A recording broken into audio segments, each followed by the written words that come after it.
Köküm çiçəklərim tağım oradadır.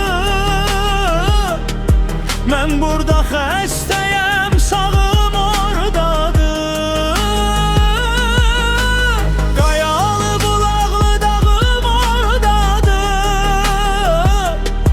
Damlayam qayadan sızıb gəlmişəm.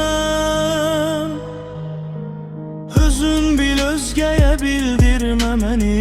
Ağlada ağlada güldürmə məni. Sən Allah qürbətdə öldür məni.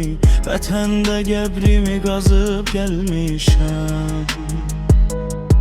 Köküm çiçəklərim